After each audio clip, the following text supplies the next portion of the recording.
દાહોદ જિલ્લામાં સ્થાનિક સ્વરાજ્યની ચૂંટણીનો શંખનાદ જોવા મળ્યો છે અને રાજકીય રંગ પણ જોવા મળી રહ્યો છે. દાહોદ જિલ્લામાં સ્થાનિક સ્વરાજ્યની ચૂંટણીનો શંખનાદ થતાં જ રાજકીય માહોલ ગરમાયો છે.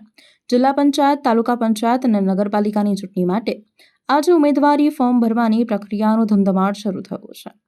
ભારતીય જનતા પાર્ટી, કોંગ્રેસ અને આમ આદમી પાર્ટીના ઉમેદવારો પોતાના સમર્થકોના વિશાળ કાફલા સાથે ફોર્મ ભરવા માટે કચેરી પહોંચ્યા હતા, જ્યાં ભારે ઉત્સાહ અને શક્તિ પ્રદર્શન પણ જોવા મળ્યું. જિલ્લા પંચાયતની 50 બેઠકો, 11 તાલુકા પંચાયતની 264 બેઠકો અને નગરપાલિકાની 36 બેઠકો માટે આગામી સમયમાં ચૂંટણીનો જંગ જામશે. જોકે હજુ સુધી ભાજપ અને કોંગ્રેસ સત્તાવાર રીતે ઉમેદવારી યાદી જાહેર કરી નથી.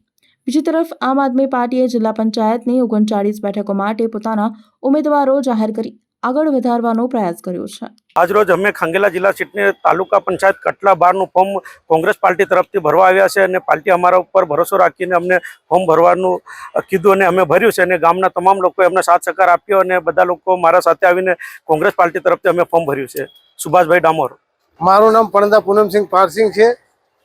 મારે તાલુકા પંચાયત 36 વણબોરી બેઠક પર મને ભારતીય રાષ્ટ્રીય કોંગ્રેસે ટિકિટ આપી છે અને આ ભાજપની સરકારની સામે, ભ્રષ્ટાચારની સામે અમારે લડત લડવાની છે અને પબ્લિક જનતા ત્રાહિમામ થઈ ગઈ છે અને જનતાનો વિશ્વાસ જીતવાની અમે પૂરી કોશિશ કરીશું અને ભાજપને આ બેઠક પરથી શું પણ દાહોદ તાલુકા પંચાયતમાંથી બાકાત કરીશું એટલી બાહેધરી આપીએ છીએ. ચૂંટણી અધિકારી, તાલુકા પંચાયત મતદાર મંડળ અને જનસંપર્ક અધિકારી દાહોદ.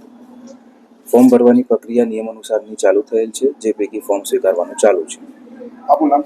મિહિર શાહ, જનસંપર્ક અધિકારી દાહોદ.